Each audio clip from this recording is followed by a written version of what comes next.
प्यारे बच्चों, मैं अपेक्षा करता हूं कि तुम लोग स्वस्थ होगे। इस कोरोना 19 के दौर में भी अपने स्वास्थ्य को बनाए रखने का प्रयास हम सबको करना है और साथ ही पढ़ाई का कार्य भी करना है। एक बात और, चैनल को सब्सक्राइब करिए और लाइक और कमेंट भी किया करिए, तब जाकर के असली आनंद जो है पढ़ाई के वीडियो में आएगा। तो चलिए, आज हम लोग जो है कक्षा 9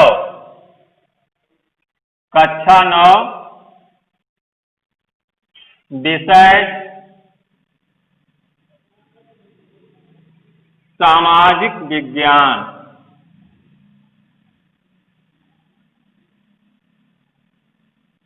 उप विषय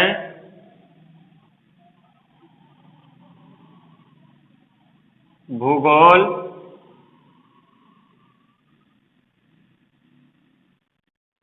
प्रकरण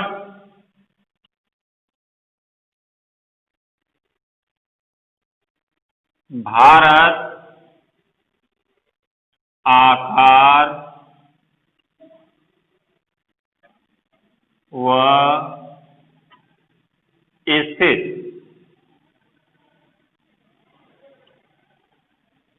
तो आज हम लोग भारत, आकार व स्थिति के बारे में पढ़ेंगे।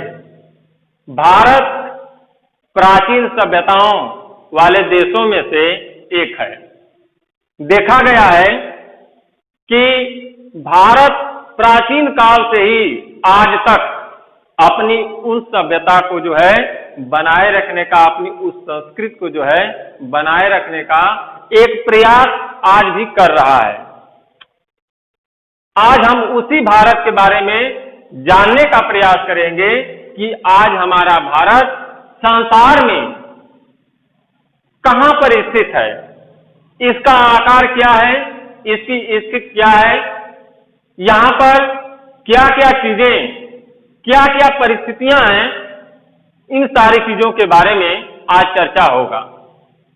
सर्वप्रथम देखा जाए तो यह जो मानचित्र आपको दिखाई पड़ रहा है, यह मानचित्र भारत का है। भारत जो है यह एशिया महाद्वीप का एक देश है। आप देखें तो क्षेत्रफल की दृष्टि से भारत विश्व का 7वां बड़ा देश है, जबकि जनसंख्या की दृष्टि से भारत चीन के बाद दूसरा बड़ा देश है संसार में। तो इस दृष्टि से हम देखें तो भारत हमको यहाँ पे जो है दिखाई पड़ता है कि क्षेत्रफल के दृष्टि से, यानी इससे 6 देश जो हैं वह संसार के बड़े हैं। यदि एशिया महाद्वीप की बात की जाए तो एशिया महाद्वीप में जो है भारत तीसरा बड़ा क्षेत्रफल के दृष्टि से देश है, क्योंकि इससे बड़े चीन और सोवियत रूस हैं। अब इसके बाद देखा जाए कि भारत का जो कुल क्षेत्रफल है वह है 32,87,263 वर्ग किलोमीटर। यह भारत का कुल क्षेत्रफल है। क्षेत्रफल के दृष्टि से भारत 7वां बड़ा देश और भारत का कुल क्षेत्रफल जो है 32,87,263 वर्ग किलोमीटर है। यदि विश्व के कुल क्षेत्रफल का भारत में देखा जाए कि भारत का जो क्षेत्रफल है वह विश्व के कुल क्षेत्रफल का लगभग 2.4% है। तो 2.4% जो है भारत का क्षेत्रफल है सारे संसार का। और एक आंकड़े के अनुसार आपको बतला दूं कि संसार की कुल जनसंख्या का लगभग 17% भाग, संसार की कुल जनसंख्या का लगभग 17% भाग जो है वह भारत में निवास करता है। तो संसार की कुल जनसंख्या का 17% भाग भारत में निवास कर रहा है, जबकि क्षेत्रफल है 2.4%। यानी आप समझ सकते हैं, सोच सकते हैं कि भारत जनसंख्या के दृष्टि से कितनी अधिक प्रगति किया है। इसके अतिरिक्त आइए पहले हम लोग देखते हैं इसकी स्थिति क्या है। तो हम देखते हैं कि भारत जो है दक्षिण में 8 अंश 4 अक्षांश, उत्तर में 37 अंश 8 अक्षांश उत्तर पाया जाता है। इसके अतिरिक्त यदि देशांतर स्थिति को इसके देखा जाए तो 68 अंश 7 अक्षांश से 97 अंश 2.5 अक्षांश पूर्वी देशांतर में जो है यह भारत पाया जाता है। आप देखेंगे कि भारत का सबसे दक्षिणी बिंदु और सबसे उत्तरी बिंदु एक ही नाम है। उत्तरी बिंदु जो सबसे उत्तर का भाग है भारत का, उसको कहते हैं इंदिरा काल, और जो सबसे दक्षिण का बिंदु है, जैसे आप पाएंगे यहां पर पाएंगे कि सबसे दक्षिणतम बिंदु जो है वह है इंदिरा पॉइंट। इंदिरा पॉइंट जो अंडमान निकोबार द्वीप समूह में पाया जाता है। अंडमान निकोबार द्वीप समूह में आपको याद होगा कि वर्ष 2004 में जब सुनामी लहर आई थी तो उस समय जो है यह इंदिरा पॉइंट जो है यह जो है जल में विलीन हो गया था। इसलिए अब हम उसको कह सकते हैं कि कन्याकुमारी यह भारत का सबसे दक्षिणतम बिंदु है। इसके अतिरिक्त देखा जाए तो भारत के लगभग मध्य से होकर एक रेखा गुजरती है जिसे 23.5 अंश अक्षांश रेखा कहा जाता है। यह है कर्क रेखा, जो भारत के लगभग मध्य से होकर के गुजरती है। यह भारत को लगभग 2 भागों में बांटती है। तो यह देखने को मिलता है कि 23.5 अक्षांश रेखा जो है यह भारत के बीचों बीच से होकर के गुजरती है। इसके अतिरिक्त देखा जाए तो पाया जाएगा कि सूर्य, अभी एक चीज और देखने को इसमें मिलता है कि जैसे क्षेत्रफल हो गया भारत का जो है स्थलीय क्षेत्रफल, तो स्थलीय क्षेत्रफल जो है यह है, और समुद्री क्षेत्रफल यह है। समुद्री क्षेत्रफल लगभग जो है 7,000 के लगभग पाया जाता है, जबकि स्थलीय क्षेत्रफल जो है लगभग 15,200 किलोमीटर पाया जाता है। इसके अलावा आप देखेंगे तो भारत के उत्तर में यह चीजें जो आप देख रहे हैं, यह भारत के उत्तर में हिमालय पर्वत पाया जाता है, जो सदैव भारत का रक्षा करता है। एक तरह से रक्षक माना जाता है। जो हिमालय पर्वत भारत को एक दृष्टि से नहीं बल्कि आप कह सकते हैं कि अनेक दृष्टि से वह जो है हमारे लिए बहुत ही जो है उत्तम सिद्ध होता है। जैसे आप मान लें कि साइबेरिया की ओर से आने वाली ठंडी हवाओं से हमारी रक्षा करता है। उसका जब थोड़ा प्रभाव होता है तो उसी थोड़ा प्रभाव के कारण आप देखते हो कि हमारे यहाँ जो है शीत ऋतु प्रारंभ हो जाती है, शीत ऋतु रहती है। यदि हिमालय पर्वत न होता तो शायद भारत की जलवायु जिस प्रकार की है वैसी जलवायु भारत की न होती। इसके अलावा जो आप देखते हो कि दक्षिण पश्चिमी मानसून जो यूं जो है आपका अरब सागर से होकर के और ऐसे बंगाल की खाड़ी होते हुए और जो है यह पूरे देश में सक्रिय हो जाती है। इसका महत्वपूर्ण एक ही कारण है और वह है हिमालय पर्वत। यह हिमालय पर्वत ऐसे ऐसे ऐसे ऐसे इसको मान लीजिए यह हिमालय पर्वत है। तो यह है हिमालय पर्वत, और इसी कारण से जो है यह देखने को मिलता है कि यह हमारे लिए जो है वरदान सिद्ध होता है। तो निश्चित तौर पर उत्तर में हिमालय पर्वत का भारत के लिए बहुत ही महत्वपूर्ण स्थान है। इसके अलावा आप देखेंगे तो पूर्व में यह बंगाल की खाड़ी है। बंगाल की खाड़ी, बंगाल की खाड़ी, पूर्व में बंगाल की खाड़ी है और पश्चिम में आएंगे अरब सागर, अरब सागर, और दक्षिण में जाएंगे तो हिंद महासागर, हिंद महासागर, हिंद महासागर स्थित है। ऐसा भारत ही एक ऐसा देश है, सारे संसार के देशों की बात करिए तो भारत ही एक ऐसा देश है जहां किसी देश के नाम पर एक महासागर का नाम पड़ा है। अर्थात भारत को हम हिंदुस्तान के नाम से जानते हैं, और एक महासागर जिसका आप नाम जानते होंगे, हिंद महासागर। तो हिंद महासागर अर्थात वह भारत के नाम पर, हिंदुस्तान के नाम पर जो है पड़ा है। तो ऐसा भारत एक इकलौता देश है। इसके अलावा आप पाएंगे कि भारत के आप मध्य की स्थिति को देखा जाए तो भारत के मध्य में देखा जाता है कि वर्तमान समय में भारत में 28 राज्य और 7 केंद्र, 28 राज्य और 9 केंद्र शासित प्रदेश हैं।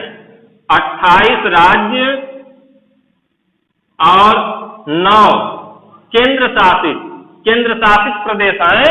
ठीक, पहले इसके पहले जो है भारत में 29 राज्य और 7 केंद्र शासित प्रदेश थे, लेकिन जब जम्मू कश्मीर और लद्दाख को 2 भागों में भारत सरकार ने बांट दिया और जम्मू कश्मीर के राज्य का दर्जा समाप्त कर दिया, तो दोनों को मिलाकर के जो है 2 केंद्र शासित राज्य भारत सरकार ने बना दिया। तो एक राज्य घट गया और 2 केंद्र शासित राज्य जो है बढ़ गए। तो इस प्रकार की स्थिति देखने को मिलती है कि भारत में अब वर्तमान समय में 28 राज्य और 7 केंद्र शासित प्रदेश हैं। इस प्रकार से यह देखने को मिलता है। इसके अलावा आप देखेंगे तो भारत के कुछ पड़ोसी देश हैं। जैसे आप देखें तो पश्चिम में पाकिस्तान, आप इधर देखें पश्चिम उत्तर में तो अफगानिस्तान, इधर देखें तो इधर आपको मिलेगा चीन, इसके बाद नेपाल, इसके बाद भूटान, इसके बाद इधर बर्मा, यहाँ पर बांग्लादेश, नीचे जो है आपको मिलेगा यानी सबसे दक्षिण में जो है वह श्रीलंका, इसके बाद यहाँ पर मिलेगा मालदीव। यह भारत के पड़ोसी देश हैं, जिनको मिला करके कहा जाता है कि भारत एक उपमहाद्वीप है। ये आज नहीं तो कभी कहीं न कहीं इनका भारत से जो है निजी संबंध, अस्थायित्व वाला संबंध पहले से रहा है। इसलिए भारत एक उपमहाद्वीप के रूप में भी जो है जाना जाता है। अब भारत की इन सारी चीजों के अलावा हम देखते हैं कि आप अक्सर सुनते हो कि घड़ी में जो है 12 बज रहा है, 1 बज रहा है, 2 बज रहा है। तो कैसे भाई, जैसे आप मान लो कि गुजरात में की घड़ी में 12 बज गया, तो अरुणाचल की घड़ी में जो है, जो व्यक्ति अरुणाचल में रह रहा है उसके घड़ी में भी जो है 12 बज रहा है। कैसे यह संभव है? जबकि आप यह भी जानते हो कि जो अरुणाचल प्रदेश का निवासी है उसके यहाँ 2 घंटा पहले सूर्य दिखाई पड़ता है, और जो गुजरात का निवासी है उसके यहाँ जो है सूर्य 2 घंटा बाद में दिखाई पड़ता है। 2 घंटा बाद में अस्त होता है। अरुणाचल के यहाँ वाला जो है 2 घंटा पहले सूर्य अस्त हो जाता है। तो यह कैसे संभव होता है? तो इसको आइए समझे कि सारे आपको यहाँ पर दिखाई पड़ा कि 68 अंश 7 अंश पूर्वी, 68 अंश 7 देशांतर पूर्वी देशांतर से 97 अंश और 2.5 अक्षांश देशांतर पूर्व में के बीच की जो स्थित है, इसको हम रखते हैं 82.5 अंश। 82.5 अंश, यह 82.5 अंश जो है, यह 82.5 अंश को देखा जाए तो वह आपको यहाँ पर मिलता है। और इस स्थान पर जो भारत में घड़ी बतलाती है, जो समय बतलाती है, उसी समय को भारत का मानक समय मान लिया जाता है।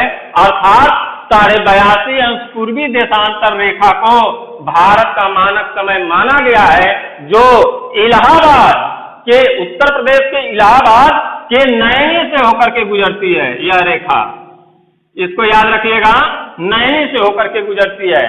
यह परीक्षा उपयोगी चीज है कि 82.5 अंश पूर्वी देशांतर रेखा नैनी से होकर के गुजरती है, और भारत में यहाँ पर घड़ी में जितना समय होता है वही समय पूरे भारत में मानक समय मान लिया गया है, माना जाता है।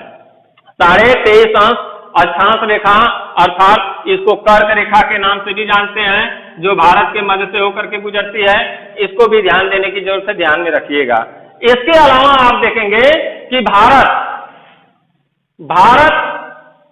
अपने पड़ोसियों के साथ एक संगठन बनाया हुआ है, और यह संगठन जो है लगभग 8-9 देशों का है, जिसमें अब नए में जो है अफगानिस्तान भी नियुक्त किया गया है। पिछले हमको लग रहा है कि 2 साल पहले जो है अफगानिस्तान भी उसमें आ गया है। पहले 8 देश सार्क में हुआ करते थे, अब 9 हो गए हैं। तो सार्क सभी देशों का एक संगठन है जो आपस में सहयोग की भावना रखता है। तो सबसे पहले हम जाने कि सार्क की स्थापना कब हुई। तो सार्क की स्थापना जो है 8 दिसंबर 1985 ईस्वी को काठमांडू में की गई थी। इसके बाद से यह संगठन लगातार सभी आपसी पड़ोसी देशों के साथ जो है अपने सहयोग को बनाए हुए है। और अभी आप देखे होंगे कि पिछले दिनों अभी भारत के प्रधानमंत्री श्री नरेंद्र मोदी जी के द्वारा जो है अभी सार्क सम्मेलन के बारे में जो जो बातें कही गई आप उसको जानते होंगे, सुने होंगे, किस प्रकार से आपसी सहयोग की भावना होती है। तो सार्क का पूरा नाम ही होता है, हिंदी में यदि इसको देखें तो इसका पूरा नाम होता है दक्षेस।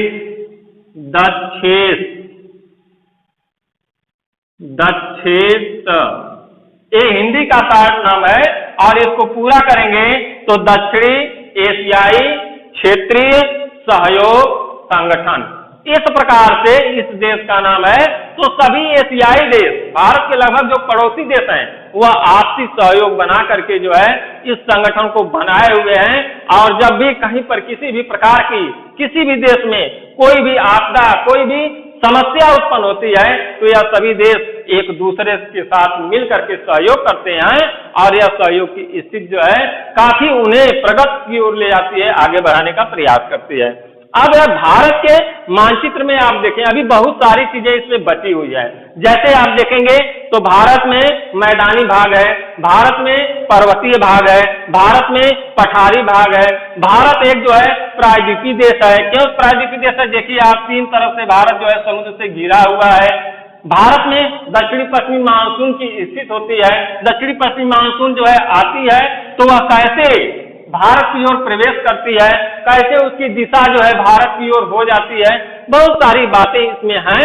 तो इन सारी स्थितियों को देखा जाए तो देखने को मिलता है कि भारत आकार के दृष्टि से, स्थिति के दृष्टि से जो भी आज अपने आप को समृद्ध बनाए हुए है वह निश्चित तौर पर वकाई जो है आप कह सकते हैं कि एक अच्छी स्थिति में मिलता है। अब आप देखेंगे कि भारत में यहाँ भी समुद्र में जो बंगाल की खाड़ी पड़ती है, यहाँ पर अंडमान निकोबार द्वीप समूह जो है यह भारत का ही एक राज्य है, छोटा राज्य है। अभी इसके अलावा आप पाओगे कि यहाँ पर जो है यह भी एक भारत का छोटा राज्य है जिसे लक्षद्वीप कहा जाता है, जो अरब सागर में है। तो यह भी भारत के ही अंतर्गत आता है। तो इन सारी स्थितियों को देखा जाए आप कह सकते हो, देखिए ध्यान दीजिए इधर से कि आप विषुवत रेखा जो है आपसे लगभग 700 किलोमीटर की दूरी पर स्थित है। और आप जानते होंगे कि जब विषुवत रेखा जितना ही निकट होती है, जिन क्षेत्रों के निकट जितना ही होती है, वहां पर देखने को यह मिलता है कि वह क्षेत्र जो है उतना ही गर्म होता है, वहां की जलवायु जो है गर्म होती है, वहां पर वर्षा जो है अधिक होती है, वहां पर जो है अनेक विषुवत रेखा से संबंधित जो परिस्थितियां होती हैं यानी वर्षा अधिक होती है। तो यह सारी चीजें देखने को मिलती हैं। तो आज कक्षा 9 के विद्यार्थियों के लिए यह प्रथम लेसन रहा है और इसको घर पर बैठ करके आराम से जो है पूरे वीडियो को देखने का प्रयास करेंगे। सारी चीजों को कॉपी और पेन लेकर के जो है देख लेना, उतार लेना। जो भी चीजें बातें समझ में ना आए तो उसे जो है कमेंट बॉक्स में जरूर लिखना। जो भी कोई समस्या हो तो उसे जरूर लिखना। मैं आपसे यही अपेक्षा रखता हूं। धन्यवाद।